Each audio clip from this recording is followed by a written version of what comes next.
Halo Maga, pada video kali ini saya akan menceritakan kelanjutan petualangan Roman Dimitri setelah perang melawan Barko. Tanpa basa-basi lagi, langsung saja kita ke chapter 1. Cerita dimulai dengan sebuah pesta. Keluarga Meloku mengadakan perkumpulan sosial. Alasannya adalah karena ada kegaduhan besar yang terjadi pada keluarga Barko. Di pesta ini, ada seorang wanita bernama Helena Meloku. Dia adalah nyonya rumah. Helena memperhatikan para tamunya sambil tersenyum dalam hati. Helena berpikir dalam hati, lihat, bahkan keluarga-keluarga yang dulu mendukung Barko sekarang datang ke pestaku. Helena tahu bahwa ini adalah kesempatan emas. Keluarga Dimitri yang selama ini dia dukung kini akan menjadi penguasa wilayah timur laut. Tidak lama kemudian, tamu penting tiba. Namanya Rihanna Dimitri. Dia adalah istri Baron Dimitri. Rihanna bukan wanita biasa. Dia sangat pintar dalam urusan politik. Dia sering berkumpul dengan para wanita bangsawan untuk membangun kekuatan yang mendukung keluarga Dimitri. Rihanna berdiri di depan para tamu. Dia mulai berbicara dengan diplomatis. Rihanna berkata, "Terima kasih sudah menghadiri perkumpulan ini. Alasan kita berkumpul adalah karena kita semua tinggal di daerah yang sama. Kita harus saling memahami." Rihanna melanjutkan dengan hati-hati. Memang tidak semua dari kita berjalan di jalan yang sama selama ini. Tapi situasi sudah berubah. Kita butuh titik temu yang baru. Para tamu mengerti maksud tersirat Rihanna. Dia sedang menyerang mereka yang dulu mendukung Barko. Tapi dia melakukannya dengan halus, sambil menunjukkan bahwa dia mau menerima mereka di pihaknya. Setelah pidato, para tamu minum teh bersama. Disinilah hal menarik terjadi. Para ibu-ibu bangsawan mulai mempromosikan putri mereka. Mereka ingin menjodohkan anak gadis mereka dengan Roman Dimitri, putra keluarga Dimitri. Rihanna mendengarkan sambil minum teh. Dalam hati, dia tahu persis apa yang terjadi. Rihanna berpikir, 6 bulan lalu, Roman dianggap sebagai anak bermasalah di kalangan bangsawan. Roman memiliki masalah karena dia adalah anak sulung, tapi dia tidak mewarisi keluarga. Ini membuatnya terpinggirkan. Tapi sekarang situasinya berbeda. Roman memiliki kemampuan bertarung yang luar biasa. Dia adalah kesatria aura bintang 4. Dan yang lebih penting lagi, dia mungkin akan mewarisi keluarga Dimitri. Rihanna melanjutkan pikirannya, sekarang Roman berubah. Dari anak bermasalah menjadi lelaki yang semua orang inginkan. Para tamu menunggu jawaban Rihanna. Akhirnya, Rihanna menjawab dengan bijak. Rihanna berkata, "Saya bersyukur kalian menganggap Roman begitu tinggi. Tapi Roman sudah cukup terluka selama ini. Daripada pernikahan ditentukan oleh keputusan kedua keluarga, saya ingin Roman menemukan orang yang benar-benar dia cintai." Para ibu-ibu itu malah senang mendengarnya. Karena artinya, siapapun yang bisa memikat hati Roman akan menang. Sekarang cerita beralih ke tokoh lain. Namanya Flora, putri keluarga Lawrence. Malam itu, Flora sedang belajar di perpustakaan Kastil Lawrence. Dia bertekad menjadi kuat setelah mengalami perang yang mengerikan. Flora berpikir, kekuatan sangat dibutuhkan untuk bertahan hidup di dunia ini. Flora mengingat perang melawan Barko. Keluarga Lawrence sebenarnya sudah kalah. Mereka mengira bisa bertahan sampai musim dingin, tapi kenyataannya berbeda. Flora berkata pada diri sendiri, tapi Roman memprediksi semua masalah itu. Dia menangani semuanya dan menyelamatkan Lawrence. Flora merasa bingung dengan perasaannya sendiri. Flora bertanya pada diri sendiri, bagaimana caranya aku bisa menjadi seperti Roman? Tapi kemudian dia menggeleng keras. Flora berkata keras, "Tidak. Aku benci Roman Dimitri. Kenapa aku jadi tersipu begini? Dia lelaki yang egois dan angkuh." Meski begitu, Flora tetap penasaran. Dia berpikir, tapi bagaimana dia bisa sekuat itu? Seperti apa orangnya sebenarnya? Flora memutuskan keluar untuk menghirup udara segar. Dia sadar bahwa pertunangan mereka sudah batal. Tidak ada alasan untuk bertemu Roman lagi. Tiba-tiba, ada yang memanggil Flora. Ternyata Sylvia Lawrence, saudara jauh keluarga Lawrence. Flora terkejut melihatnya. Kenapa Sylvia datang ke sini? Flora langsung berlari ke ruangan ayahnya, Viscount Lawrence. Dia marah. Flora berkata kesal, kenapa ayah tidak memberitahu kalau keluarga Lawrence mengadakan pesta di Dimitri? Ayahnya menjawab dengan lembut. Viscount Lawrence berkata, Flora, ayah menyadari banyak hal dari kejadian kemarin. Kamu menunjukkan kemampuan menilai yang benar dan salah dalam situasi yang membuat ayah tidak bisa berbuat apa-apa. Ayahnya melanjutkan, berkat kamu yang membawa Roman ke medan perang, kita berhasil menang. Ayah tidak akan meremehkanmu lagi. Jadi ayah tidak akan memaksamu melakukan sesuatu demi keluarga. Sekarang jalani hidupmu demi mimpimu, Flora. Kata-kata ayahnya menyentuh hati Flora. Tapi dia tetap ingin menghadiri pesta itu. Flora bertanya, kenapa ayah mengundang Sylvia? Pasti ada tujuan lain sampai membuatnya datang jauh-jauh dari ibu kota. Flora mulai mengerti. Dia berpikir, jangan-jangan ayah ingin menghubungkan kembali keluarga Dimitri dan Lawrence melalui Sylvia. Flora berkata dengan yakin, kalau begitu, aku mengerti. Ini tempat untuk membalas budi pada Roman. Aku akan pergi bersama Sylvia untuk membimbingnya. Ayahnya mencoba menolak. Viscount Lawrence berkata, kamu tidak perlu melakukan itu, Flora. Ayah akan membuatmu tidak berkaitan lagi dengan Roman. Tapi Flora bersikeras, aku bilang aku akan pergi dan membimbingnya.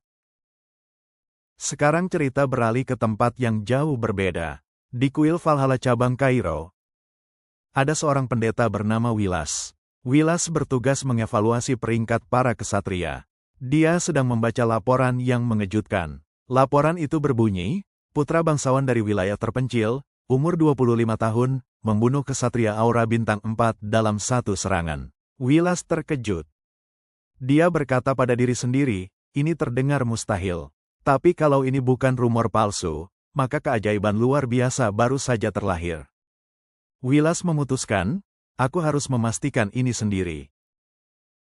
Keesokan harinya, jamuan pesta dijadwalkan akan dimulai pada malam hari. Namun, para wanita bangsawan datang lebih awal untuk mengunjungi wilayah Dimitri. Sylvia Lawrence mengamati sekitar wilayah tersebut. Sylvia berpikir dalam hati, jadi ini wilayah Dimitri.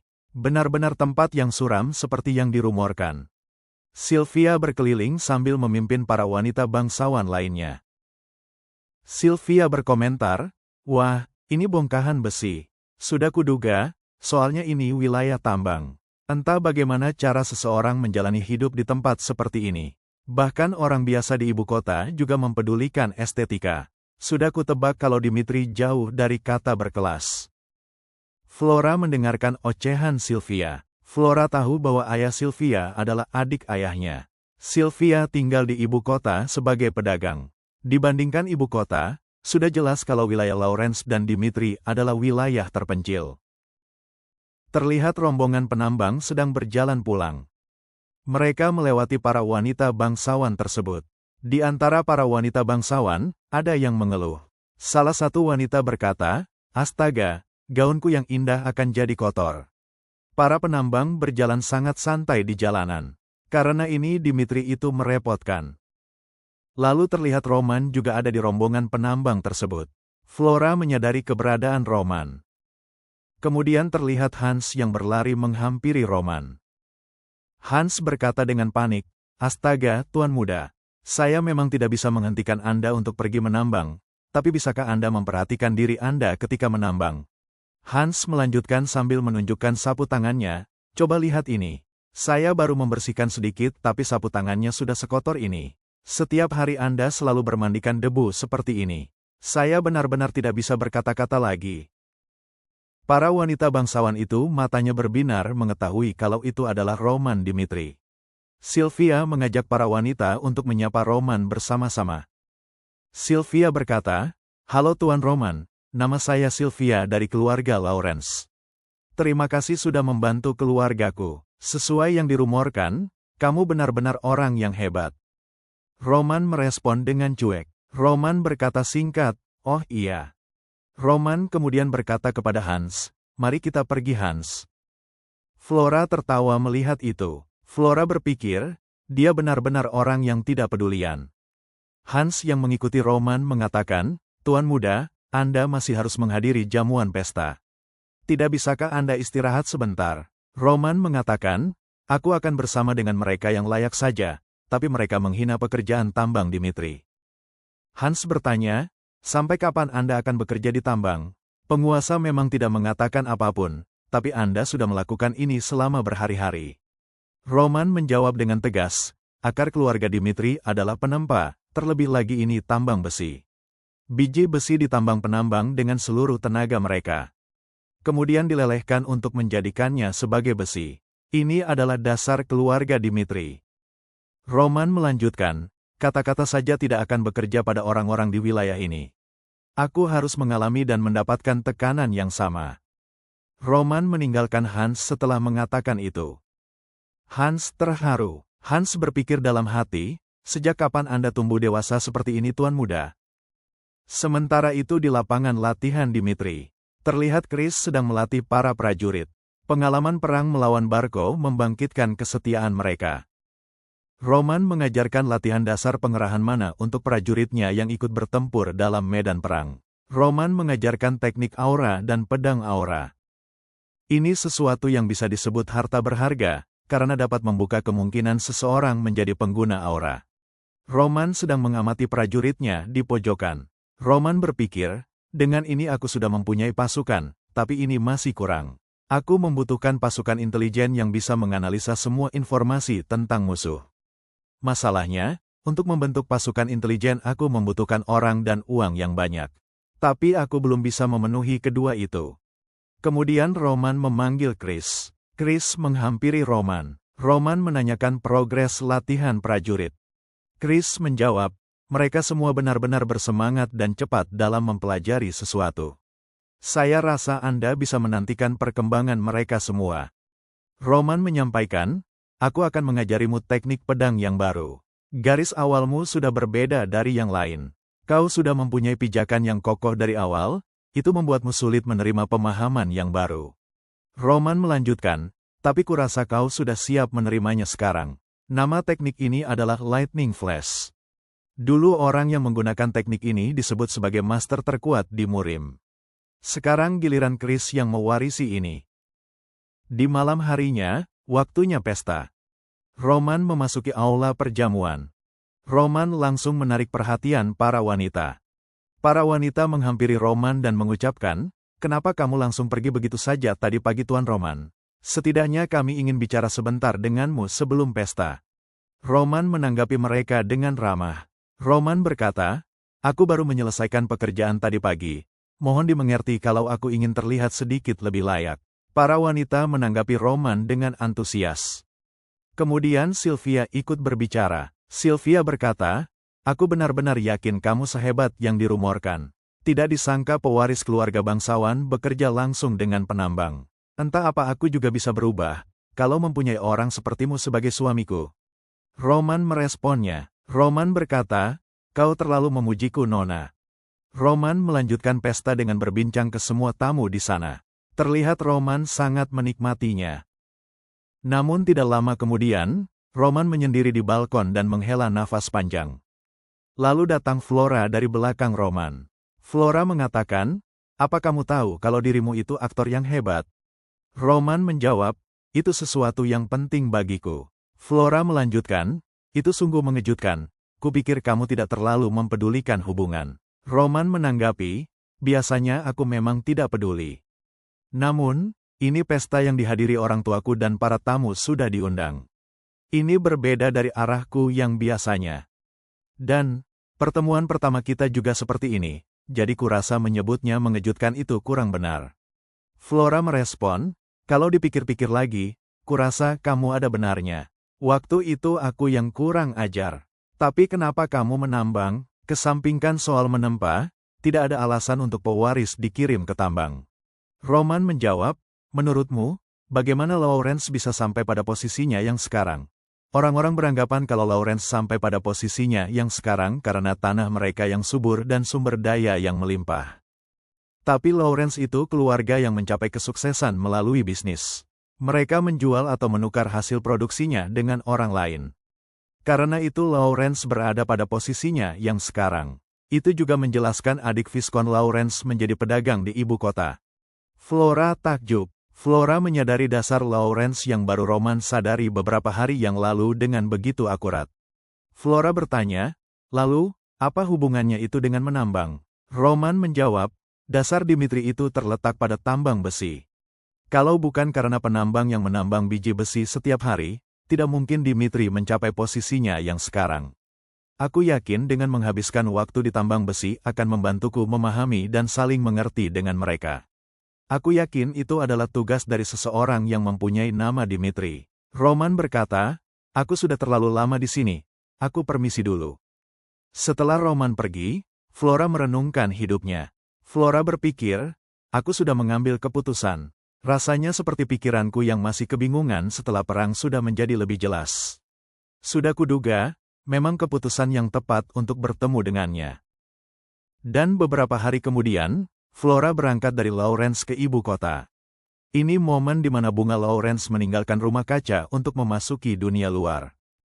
Sementara itu di wilayah Dimitri, dia adalah Jacob, master tambang besi. Terlihat Jacob sedang bersama dengan Henrik. Henrik mengatakan, ada rumor kalau Tuan Muda Roman ikut menambang dari setengah bulan yang lalu, kenapa situasi saat ini begitu tenang? Jacob menjelaskan, tentang Roman. Itu terjadi pada setengah bulan lalu. Ada rumor yang beredar di antara penambang, katanya Tuan Muda Roman akan bekerja di tambang mulai hari ini. Dia adalah Morkan, seorang penambang veteran. Morkan mengatakan, Tuan Dimitri sudah kehilangan kehebatannya. Kalau dia berniat mendidik pewarisnya, sudah seharusnya dia melakukan ini dari dulu. Dia hanya memperlakukan penempa dengan baik, tapi tidak memperhatikan penambang. Morkan melanjutkan, 3 pewaris Dimitri mempelajari cara menempa besi di workshop dari kecil. Tapi mereka belum mempelajari cara menambang sama sekali. Sudah jelas ini bukti kalau Tuan Dimitri mendiskriminasi kita. Seseorang merespon, Morkan, bukankah itu langsung lompat pada kesimpulan? Morkan menjawab, apa yang kau bicarakan? Dasar keluarga Dimitri terletak pada tambang besi, tapi workshop yang mengambil semua kehormatan. Aku yakin dia dipaksa datang ke sini untuk melakukan sesuatu yang tidak ingin dilakukan, tapi aku tidak berniat menundukkan kepalaku padanya. Mari kita tunjukkan pada Roman sesulit apa menambang. Tidak lama kemudian, Jacob mengumumkan kalau Roman yang akan ikut menambang hari ini. Roman memperhatikan para penambang. Mereka tidak peduli dengan Roman. Kemudian Jacob memberikan arahan. Jacob berkata, camkan ini baik-baik, prioritas pertama itu keamanan. Kedua itu keamanan dan ketiga juga keamanan. Sekarang mulailah bekerja. Para pekerja mulai menyiapkan peralatan mereka. Roman bergumam dalam hati, mereka benar-benar mengabaikanku, aku akan mengabaikan sikap mereka. Ini adalah kota tambang Dimitri, cara hidup orang-orang Dimitri. Sebesar apa kekuasaan Dimitri dan apa yang bisa aku lakukan di wilayah ini. Demi masa depanku, aku akan mempelajari segala sesuatu mengenai Dimitri. Di dalam tambang besi Dimitri, semua orang sedang bekerja keras di dalam tambang. Roman mengamati cara kerja para penambang. Mereka benar-benar sistematis dalam bekerja. Para penambang mengikuti pembagian pekerjaan yang setara. Keselamatan terowongan tambang juga cukup terjaga. Roman bertanya pada salah satu penambang. Roman ingin tahu mengapa besi besian Dimitri begitu populer. Penambang itu menjelaskan kepada Roman. Besi besian Dimitri populer bukan hanya karena bahannya diproses dengan benar di workshop. Biji besi Dimitri sudah berkualitas tinggi dari awal. Orang-orang pasti menghargai nilainya. Di wilayah lain, mereka mengalami kerugian besar dari proses distribusi untuk mendapatkan biji besi. Tetapi Dimitri bisa menjalankan semua proses di dalam wilayah sendiri. Karena itu, Dimitri mempertahankan pendapatan yang besar. Roman menyimpulkan dalam hatinya. Dimitri bisa mendapatkan dan mendistribusikan material di dalam wilayah sendiri. Ditambah keunggulan menjadi kota penempa, Dimitri bisa menghasilkan lebih banyak uang dari besi besian dibanding wilayah lain. Mereka sudah hidup seperti ini bertahun-tahun. Jumlah kekayaan yang sudah dikumpulkan Dimitri mungkin jauh lebih besar dari perkiraan. Morkan dengan nada ketus menegur Roman. Morkan berkata, di sini bukan tempat untuk mengobrol, Tuan Muda. Kalau Anda tidak ingin bekerja, jangan mengganggu pekerja yang lain. Keluar saja sana. Roman merespon dengan sopan. Roman berkata, maafkan aku akan fokus dalam pekerjaanku. Sikap Roman membuat Morgan sedikit terkejut. Kemudian Roman melanjutkan pekerjaannya. 1 minggu kemudian, saat istirahat kerja, Roman mengisi tenaganya sambil mengamati para pekerja. Roman berpikir dalam hati, kami sudah bekerja sama selama 1 minggu lebih. Tetapi mereka tidak bicara denganku kecuali aku menanyai mereka. Kurasa ini cara mereka menandai wilayah mereka. Tiba-tiba seseorang datang menghampiri Roman. Orang itu adalah Morgan. Morgan duduk dan menanyakan sesuatu yang membuat dia penasaran.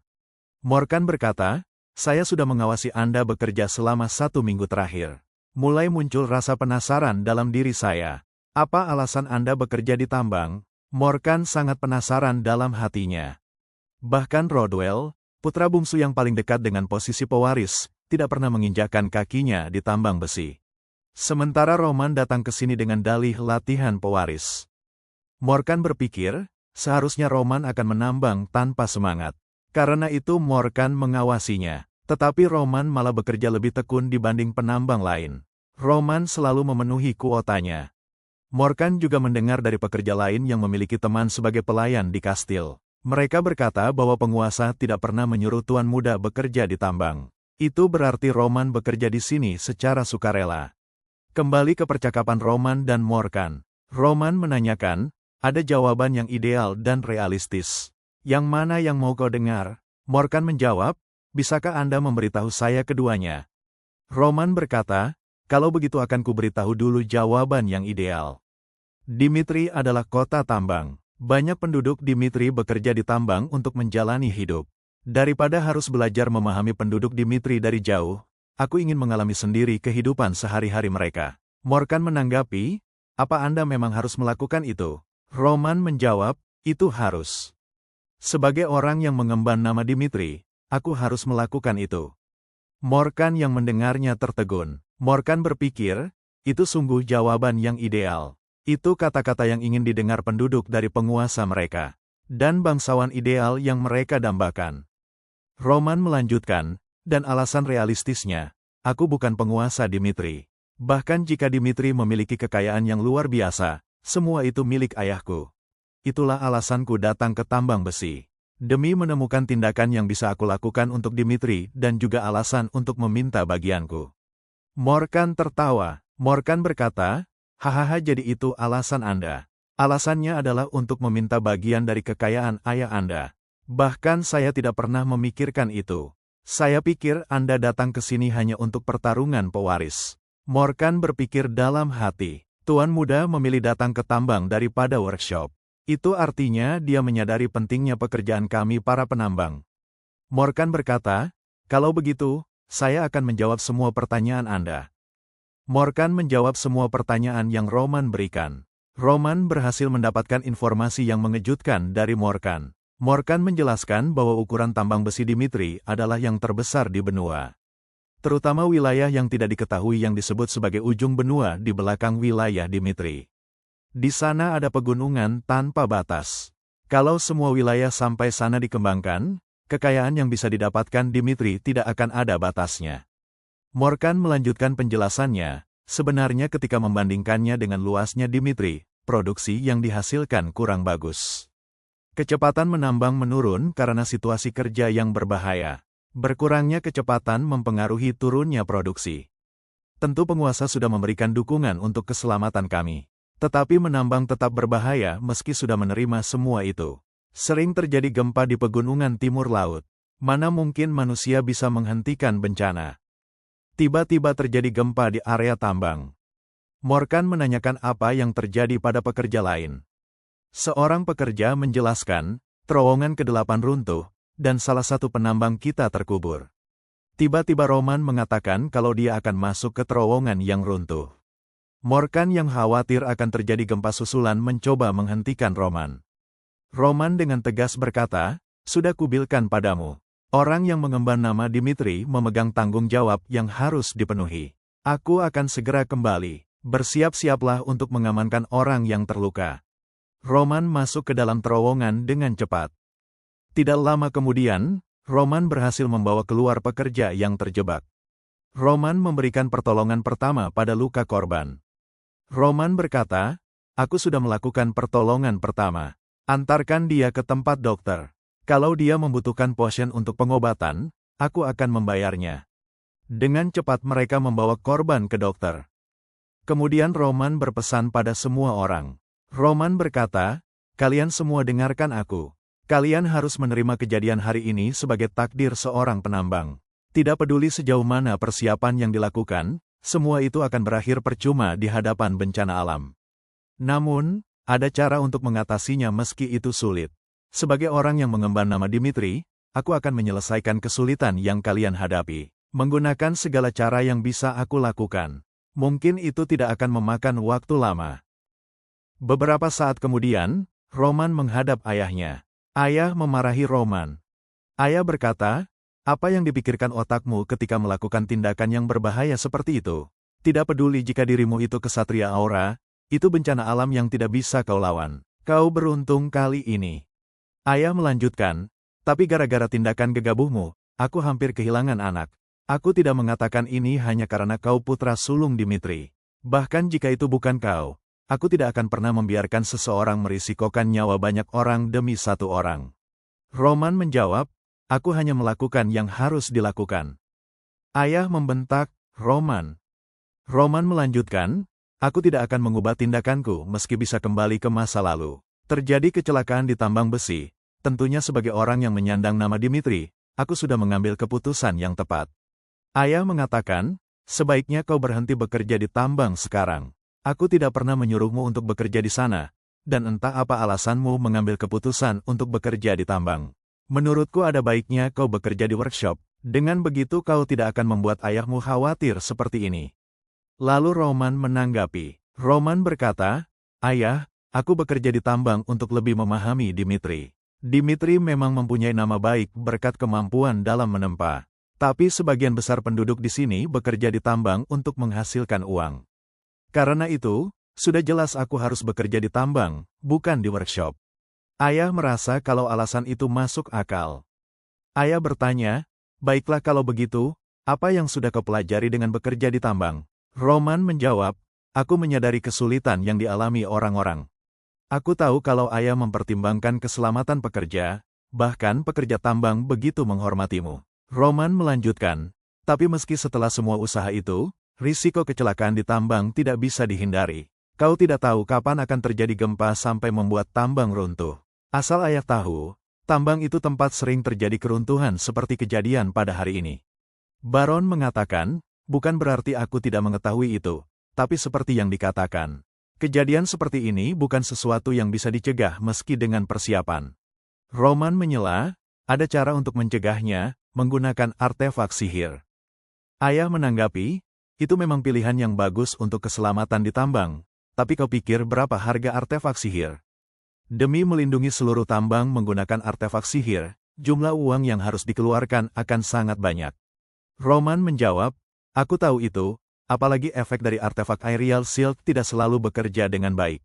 Namun, bukan hanya produksi biji besi yang bertambah ketika memperkuat keselamatan dengan memasang artefak sihir.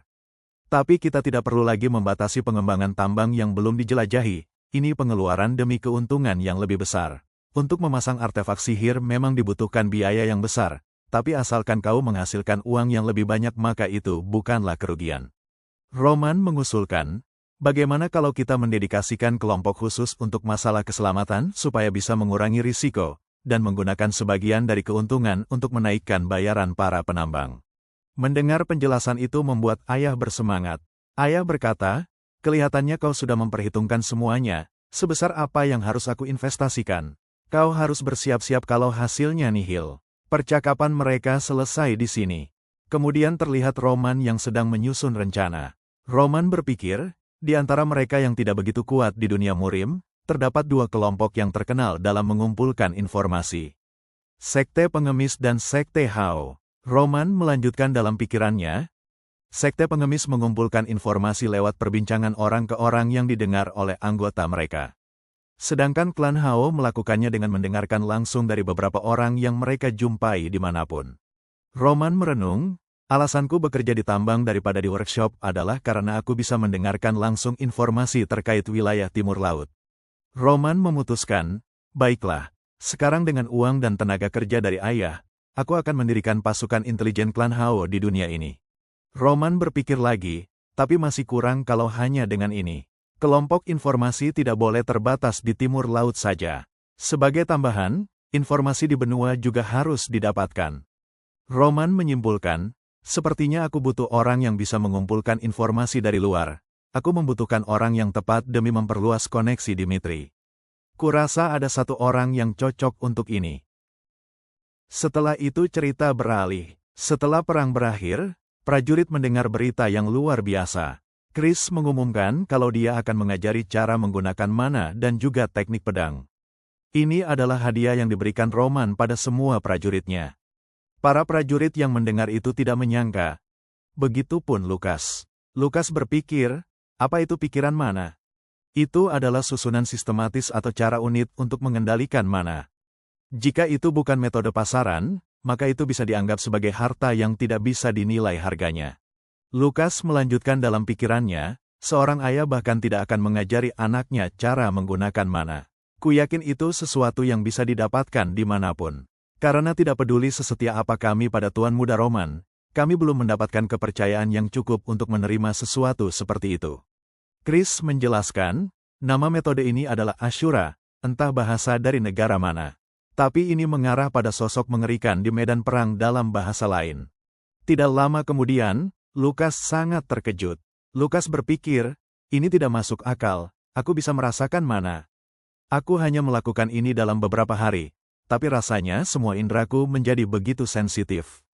Aku bisa merasakan hembusan angin yang memasuki pori-poriku. Lukas terus berpikir, teknik pedang Ashura yang mencatatkan 108 cara untuk menghadapi lawan, ini sesuatu yang sempurna untuk menggunakan kekuatan pikiran sebaik mungkin. Lukas bertanya-tanya, siapa sebenarnya Roman Dimitri?